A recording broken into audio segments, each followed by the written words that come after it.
Olá, ouvintes. Vou contar uma história para vocês. Morte na sala de aula, de Walt Whitman. Tlim, tlim, tlim. O pequeno sino tocou, sobre a mesa do professor, numa escola de vilarejo. Era de manhã, e as tarefas da primeira parte do dia estavam quase cumpridas. Todos sabiam muito bem que aquilo era uma ordem de silêncio e atenção. Quando a ordem foi atendida, o professor começou a falar. Era um homenzinho atarracado e se chamava Lugar. Rapazes, falou, chegou uma reclamação de que ontem à noite um de vocês roubou frutas no quintal do Sr. Nichols. Acho que até sei quem é o ladrão. Seu Tim Barker, venha cá.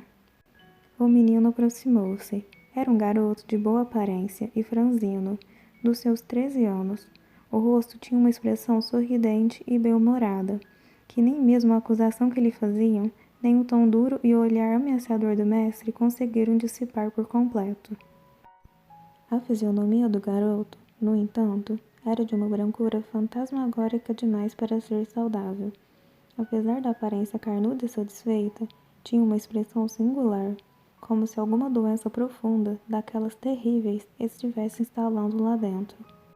Quando o rapazinho se postou diante do altar de sacrifícios, um lugar frequentemente transformado em cenário de brutalidades cruéis, de desbaratamento da inocência, de abuso da infância indefesa, de opressão dos sentimentos mais delicados, Lugar lançou-lhe um olhar carrancudo, deixando claro que seu humor não era um dos mais agradáveis. Felizmente, um sistema mais digno filosófico está provando aos homens que as escolas podem ser administradas sem açoites, lágrimas e suspiros. Estamos caminhando para aquele ponto em que os antigos mestres-escolas, com seus chicotes de couro, suas pesadas varas e seus engenhosos métodos de torturar crianças, serão apenas a lembrança odiosa de uma doutrina ignorante, cruel e desmoralizada. Que ventos propícios acelerem a chegada desse dia. Ontem à noite você esteve perto do quintal do Sr. Nichols? Perguntou o Lugar. Sim, senhor, respondeu o garoto. Estive.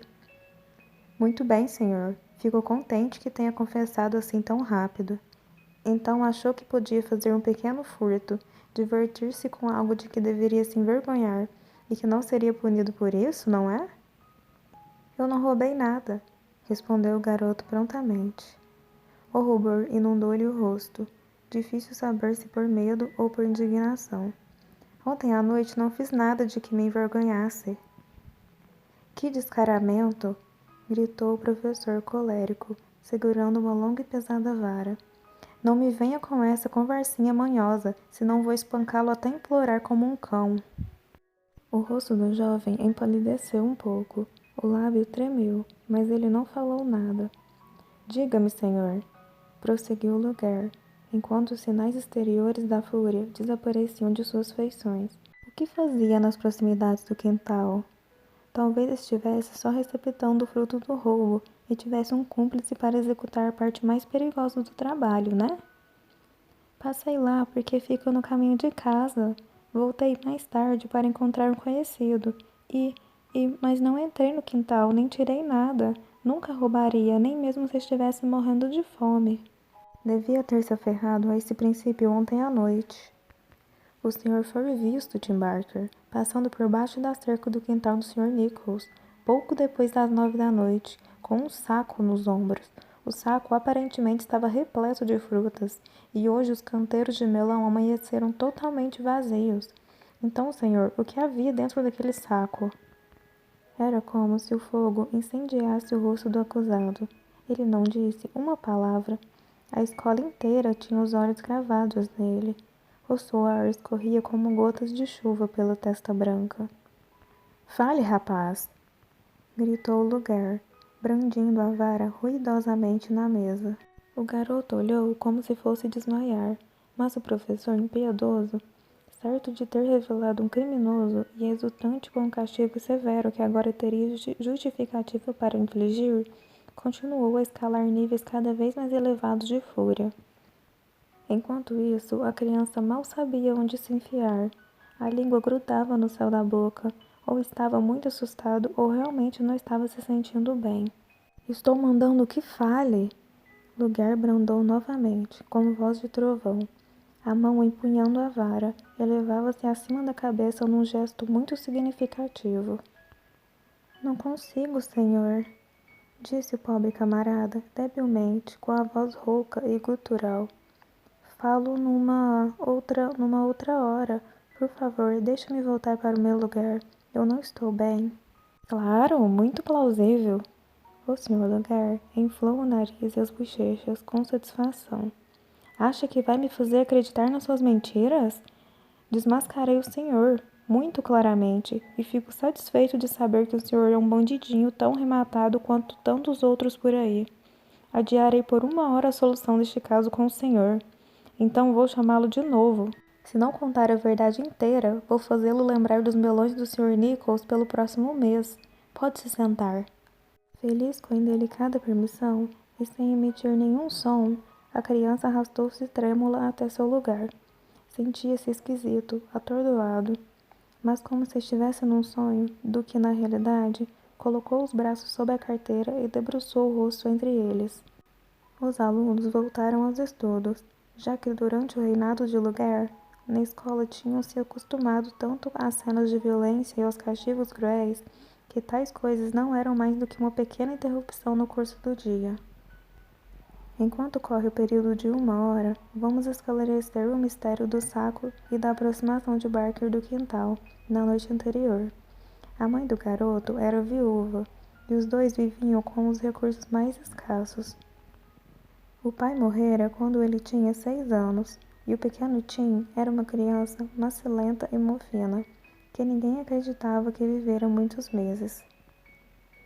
Para a surpresa geral, a pobre criança sobreviveu e parecia recobrar a saúde, assim como crescia e ganhava boas cores. Isso devia-se aos préstimos gentis de um médico eminente que tinha uma propriedade nas redondezas e se interessara pela família da viúva. O médico disse que Tim talvez superasse a doença, mas tudo era incerto. Tratava-se de enfermidade misteriosa e imprevisível. E não seria de se admirar se num momento de aparentemente saúde, o menino fosse repentinamente levado.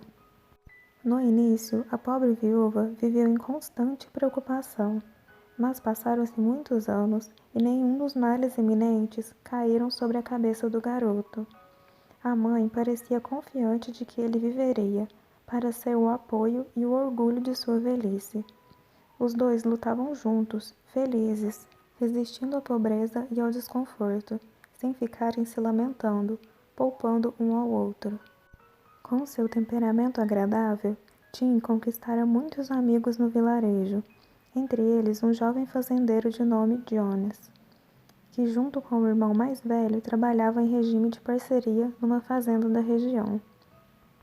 Frequentemente, Jones presenteava Tim com um saco de milho ou batata, ou então com algum legume que separava do seu quinhão no negócio. Mas como o sócio era um homem avarento e temperamental, que considerava Tim um rapaz perigoso e indigno de ajudar por não trabalhar, Jones geralmente dava os presentes de maneira que ninguém soubesse, a não ser ele mesmo e os gratos beneficiários de sua bondade. A viúva também não queria que os vizinhos soubessem que alguém lhes dava comida. Em pessoas de sua condição, há sempre o orgulho compreensível de não quererem ser vistas como objetos de caridade. Na noite em questão, disseram a Tim que Jones mandaria um saco de batatas e que o esperariam na porta do Sr. Nichols. Foi esse o saco sobre o qual viram Tim cambalear, e que fez com que o infeliz fosse acusado de ladrão e condenado pelo professor, pessoa pouco adequada para um posto tão importante e de tanta responsabilidade. Afoito nas decisões e de uma severidade inflexível, ele era o terror daquele pequeno mundo, que governava como um déspota. Parecia comprazer-se com a punição. Pouco sabia sobre as doces fontes que rapidamente jorraram do peito das crianças, diante de gentilezas e palavras amáveis. Todos o temiam pela severidade e ninguém o amava. Eu diria que ele era um caso isolado em sua profissão. O prazo de 1 hora chegava ao final, e aproximava-se o momento em que Lugar dispensava a escola, fato recebido com muita alegria. Vez por outra, um dos escolares lançava um olhar furtivo para Tim, às vezes com pena, às vezes com indiferença ou curiosidade. Sabiam que ninguém se apiedaria, e embora a maioria gostasse dele, as surras ali eram comuns demais para se despertar simpatia. Os olhares inquiridores, no entanto, ficaram sem resposta, já que ao final de uma hora, Tim continuava com o rosto todo escondido, a cabeça debruçada entre os braços, exatamente como ficara ao voltar para a carteira. De vez em quando, Luger lançava na direção do garoto um olhar zangado, parecendo prometer vingança pela teimosia do menino. O último aluno fora por fim ouvido. A última lição tinha sido repetida, e Luger sentou-se à mesa, sobre o tablado com uma vara longa e forte à sua frente. Agora, Sr. Barker, falou, vamos resolver nosso caso. Venha cá. Tim não se moveu. A sala de aula estava num silêncio sepulcral. Não se ouvia um som, a não ser de quando em quando uma respiração mais funda. Senhor, preste atenção, ou será pior para você. Venha cá e tire a jaqueta. O garoto não se mexia, como se fosse um pedaço de madeira. Luger estremeceu de raiva. Ficou sentado 1 minuto, como se pensasse na melhor maneira de descarregar a vingança. Aquele minuto, transcorrido num silêncio de morte, foi medonho para algumas crianças, cujos rostos empalideceram de pavor. O tempo gotejava lentamente. Era como o minuto que antecede o clímax de uma tragédia encenada com requinte, em que um grande mestre de arte teatral pisa no palco e você e toda a multidão em volta esperam, com os nervos estirados e a respiração suspensa, a terrível catástrofe. O Tim está dormindo, senhor, disse finalmente um garoto sentado perto dele. Ao saber disso, as feições de Luger relaxaram, da cólera feroz para o sorriso, mas era um sorriso mais maligno, se isso é possível, que a velha carranca. Talvez se divertisse com o terror estampado nos rostos, ou exultasse pensando com maldade numa maneira de acordar o menino adormecido. Então o jovem cavalheiro dormiu, disse. Vamos ver se achamos alguma coisa para fazer cócegas nos seus olhos. Não há nada como extrair o melhor de uma história ruim, meninos. O maroto parece não se preocupar com a surrinha de nada, já que nem isso é capaz de mantê-lo acordado. Luger sorriu de novo ao fazer essa observação. Pegou a vara firmemente e deixou o seu lugar. Com passos mansos e furtivos, atravessou a sala e postou-se ao lado do infeliz. O garoto continuava inconciso da punição iminente. Talvez estivesse em sonhos dourados de juventude e prazer, ou num lugar distante, no mundo da fantasia, sentindo prazeres que a fria realidade não pôde oferecer. Luger ergueu a vara bem acima da altura da cabeça, e com a mira exata e experiência adquirida em longa prática, desceu-a sobre as costas do Tim, numa pancada forte, que parecia suficiente para acordar um homem congelado na letargia mais profunda. Rápidas as pancadas se sucederam, sem esperar o efeito da primeira ferida. O desgraçado usou seu instrumento de tortura primeiro num lado das costas do garoto, depois no outro, e só parou ao final de 2 ou 3 minutos, por pura exaustão. Mas Tim continuava imóvel. Sentindo-se afrontado pela inércia do menino, Luger empurrou um dos braços, sobre o qual o garoto se apoiava na carteira. A cabeça caiu no assoalho, com um baque surdo. O rosto virou-se para cima e ficou exposto à visão geral. Quando Luger viu aquilo, ficou imóvel, como se petrificado, diante da visão de um basilisco. O semblante cobriu-se de uma brancura púmblea. A vara caiu-lhe das mãos, e seus olhos arregalados olhavam com ferocidade para o monstruoso espetáculo de horror e morte. O suor parecia brotar em glóbulos de todos os poros do rosto. Os lábios macilentos contraíram-se, deixando à mostra os dentes, e quando afinal estendeu os braços e com a extremidade de um dos dedos tocou o rosto da criança, seus membros tremiam como a língua de uma cobra, e a força parecia querer abandoná-lo por um momento. O menino estava morto. Provavelmente havia algum tempo, pois os olhos estavam virados para cima e o corpo completamente gelado. A morte estava na sala de aula, e o lugar açoitara um cadáver. Por hoje é só, ouvintes. Se inscrevam no canal e deixem seu like. e acompanhem os próximos capítulos que irão vir.